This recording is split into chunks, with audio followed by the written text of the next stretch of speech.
부산의 노동력과 활동은 이 두 가지 전제를 떠나서 생각할 수 있습니다. 더욱이 지금 부산의 문화는 낙후되고 의식은 침체돼서 대학과 대학인에 대한 기대는 과거 어느 때보다 더 높아가고 있습니다. 부산은 그동안 6.25 분단과 항구도시의 속성으로 인해서 민족문화 발전에 있어서 그 기능과 역할을 올바르게 수행하지 못했고 우리 스스로 문화를 퇴행시켜왔습니다. 이제 부산의 모든 청년과 시민은 부산문화의 낙후성에 대한 깊고 철저한 현실적 인식을 바탕으로 새로운 문화 형성의 기수가 될 것을 다짐할 때가 왔습니다. 부산이 결국 조국인의 변방으로 전락되는 것을 허용할 수 없습니다. 더욱이 조국 통일로 가는 긴 도정에서 보면 문화적 구심점인 중앙으로 편중되어 있는 현상은 민족의 통일된 의지를 결집시키는데 커다란 장애 요소로 되고 있습니다. 민족사의 전진은 고정의 역사와 문화가 끊임없이 진보 발전해서 민족 역량이 축적될 때 가능한 것입니다. 그러므로 우리는 사랑과 진실 그리고 창조 정신으로 흉원문단의 마음을 올리고 대학 문화를 부산의 문화적 불꽃에 확산시켜 나아가 민족문화의 발전에 기하기 위해 날카로운 지적 가게로서의 역할을 다하려고 합니다. 그리하여 부산의 아들과 딸들의 손에 의해 새로운 혼, 새로운 생활, 새로운 도덕의 꽃이 필 때 그날은 우리 모두의 축제로 될 것입니다.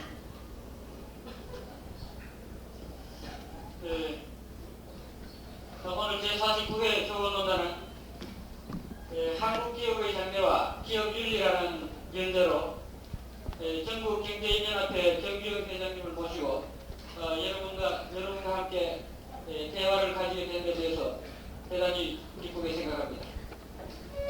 특히 정규영 회장님은 여러 가지 바쁘신 중에 계시기 때문에 멀리 오시기가 대단히 힘든데도 불구하고 여러분들을 위해서 이곳까지 오셔주신 데 대해서 감사를 드리면서 곧 그 강의의 말씀을 듣기로 하겠습니다만 먼저 학생생활연구소 소장님으로부터 인사 말씀이 계시겠습니다.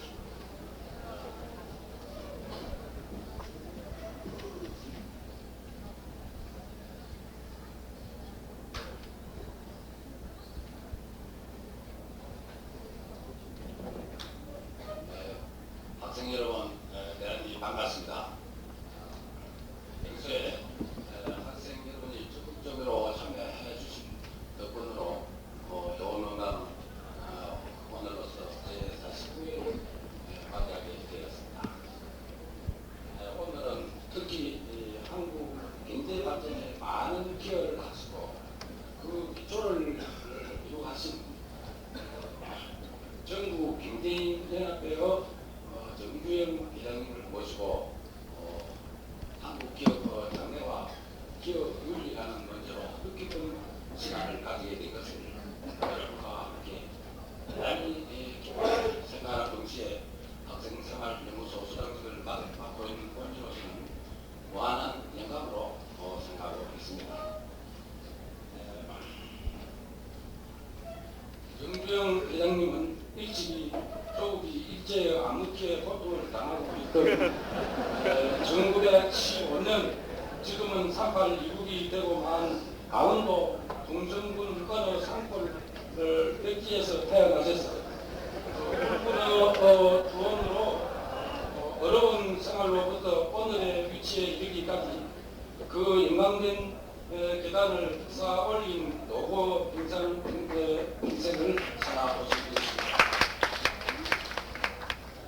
지금은 국제적으로 한반도 문제가 숨가쁘게 거론되고 있는 이때 정 회장님은 대한체육회 회장으로서 남북체육회담을 주관하고 계실 뿐 아니라 한국올림픽위원회 위원장으로서 88 올림픽 준비에 심혈을 기울이고 계십니다. 뿐만 아니라 정 회장님은 그동안 현대그룹을 창설하셔 한국 기업이 건설과 조선의 눈을 돌리게 한 획기적인 계기를 마련하시기도 하였습니다. 금년까지 4대 동안 불꽃 정경련연합회 회장직을 맡아보시면서 한국의 새로운 기업 문화를 대동시키려고 온갖 노력을 다해 아무쪼록 요번에 이 강연을 계기로 해서 학생 여러분은 여러분의 강내에 대한 현실적인 사색과 한국 기업에 대한 새로운 인식에 많은 도움이 되기를 빌어하지 않습니다. 남북 제휴회담의 분위기가 고조되고 있는 매우 바쁘신 시간임에도 불구하고 시간을 할애하시어 이 강연을 K 승낙해 주시고 부산대학교까지 먼 길을 단숨에 달려오신 정주영 대행님께 진심으로 감사의 뜻을 표하는 바입니다.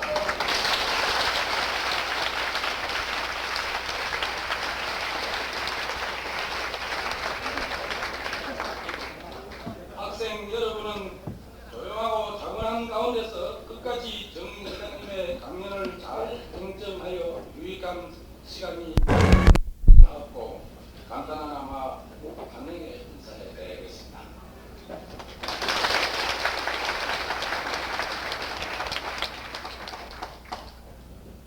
지금부터 정 회장님의 강의를 들으시고 여러분들의 질문을 받기로 하겠습니다.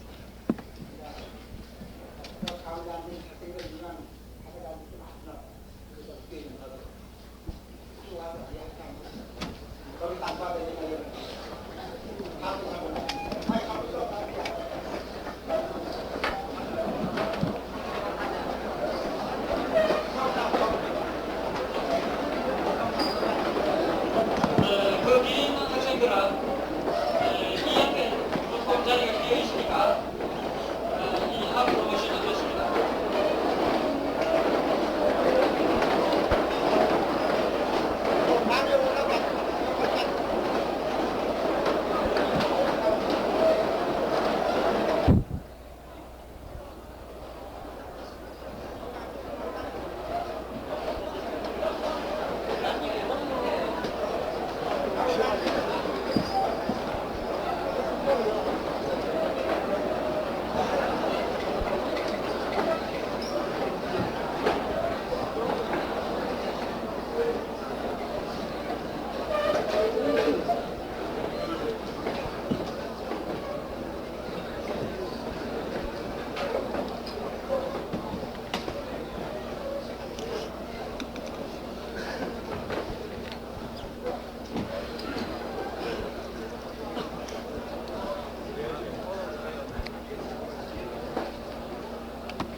감사합니다. 교직원 여러분, 그리고 학생 여러분. 오늘 제 자신에게 이 유서 깊은 부산대학에서 서로 대화를 할 수 있는 기회를 주셔서 다시 한번 영광받습니다. 오늘 제가 여러 학생들하고 대화를 하는데 학생들한테 상당한 부분은 실망을 넣는지 모르는 것 같습니다.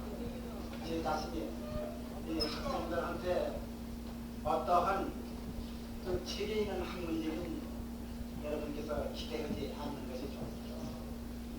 제가 한 농촌에서 성장해서 도시에 와서 사가의 한 사람이 될 때까지 제 자신을 조금 얘기하고 그리고 우리가 오늘날 한국 경제에 서 있는 위치나 또 간단하게 이 한국 경제 기업인들의 그 유리감 그리고 우리가 상대를 이해할 인류의 경제가 어떤 성향으로 돌아가는지 그것을 판단합니다. 그리고 약 한 시간 반 또는 약간 한 10분, 20분 또 학생들이 흥미가 있으면 조금 더 해주셨습니다. 그래서 그 한 반은 제 자신이 얘기하고 그 한 반 우리 학생들로서 응답을 해서 피차 이해를 갖추게 하는데 한국의 기업인 그 시점에 무엇을 생각하고 있는가 하는 것을 여러분께서 질문을 하고 서로 답변을 하고 서로 이해를 작성해 가는 게 목적을 하겠습니다. 제 자신은 여러분들이 이 학생들이 아시는 사람들이 있을 거라 생각합니다. 강원도, 이 통천, 지금 휴전선 이북으로 되어 있습니다. 그리고 금강산에서 조금 북쪽으로 송천도, 금강천에서 태어나서 서울에 왔습니다. 제가 서울에 온 것은 그때 무슨 어떤 큰 꿈을 가지고 왔다거나 그런 전혀 없고 농촌이 아무리 일을 해도 문자 그대로 조간, 아침에 조간을 먹고 저녁은 죽을 먹고 겨울이는 그렇습니다. 여름에 일을 할 적에는 간장가리나 밀가루를 해먹지만 겨울에 이동한 기지에는 아침에 늦게 조간에 밥을 먹고 저녁은 자니까 죽을 거 문자 그대로 그 아무리 일을 온 가족이 한 사람이 쉴새 없이 일을 해도 조간 석축이 어렵기 때문에 그 고생을 면하기 위해서 도시에 그 도시에 나오는 과정은 여러 가지 목적이 있었습니다. 그리고 물론 도시에 나왔으니까 뭐 사고 묻혀가고 하는 사람 하나도 없습니다. 그나저나 식생활을 유지하기 위해서 닥치는 대로 일을 했습니다. 그는 공사판에서 도둑을 만들고 또 인천 가서 도둑가에서 우리가 그 신자를 수료를 여행하고 항상 돌아가서 그래서 여러 가지 일을 하다가 그 다음에는 정비소에서 쌀 배달을 하다 그러면 정비소에서 인정을 받아가지고 쌀 장사를 배달하고 쌀 장사가 자동차 수리공장이 일제때 그래서 해방이 돼가지고 자동차 수리공장이 그러면 현대 네 알겠습니다. 현대 자동차 이 공업사 그 수리 공장이 오늘날 현대 건설이 되었습니다. 그래 그 현대 건설이 국내에서 일을 하면서 여러 가지 오랫동안 국적을 겪었습니다. 그래서 그 현대 건설이 중추가 돼서 오늘날 현대가 여러 가지 기업을 건드리고 있습니다. 그 기업을 건드리고 있는 것이 오늘날 또 그 사회는 여러 가지 한 문제점으로도 대두하고 있습니다. 큰 기업이 너무 성장하기 때문에 중소기업이 어렵다니 또는 큰 기업이 너무 커져서 모든 사회의 그 균형 경제 발전에 지장을 준다. 이렇게 학자들이 얘기를 하고 있습니다. 확실히 들었습니다. 우리 경제를 원하는 것은 균형 경제입니다.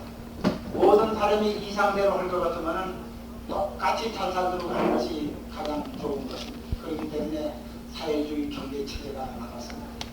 못 살더라도 똑같이 잘 살고 잘 살더라도 똑같이 균형 있게 잘 살자는 그 이상 때문에 사회주의 경제 체제가 나오고 공산주의 경제 체제가 나왔습니다. 그러나 그 모든 이론적인 그 균형 발전의 경제 체제인 사회주의 체제, 공산주의 체제는 오늘날 현실에서 시험을 해서 그 우열이 판단이 됐습니다.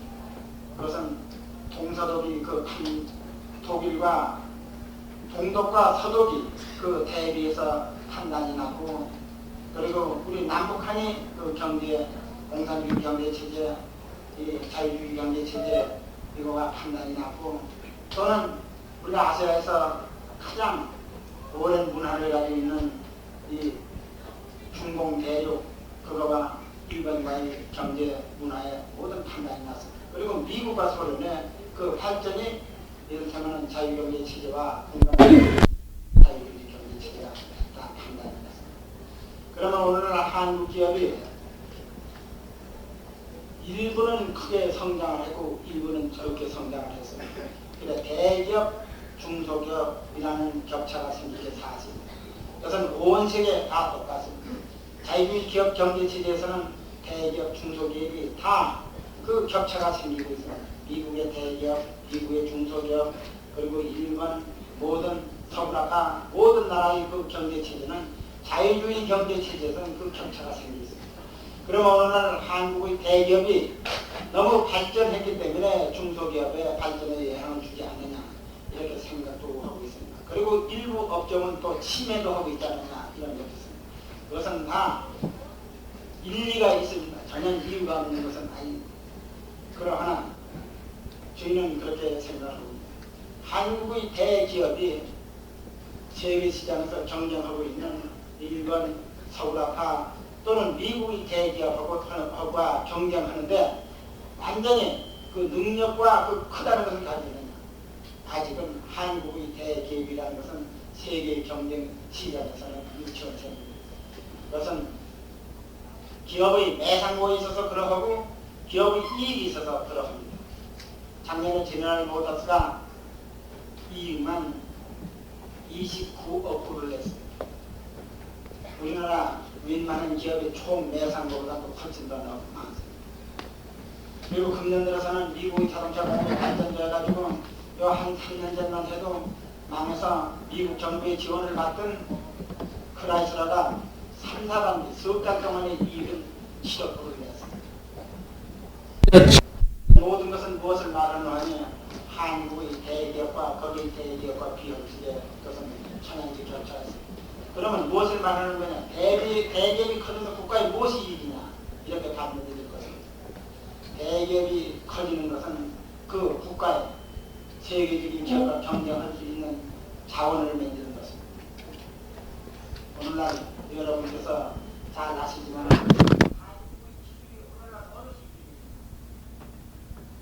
이것은 우리나라 우수한 근로자들의 혜택으로 생산성은 상당히 향상됐지만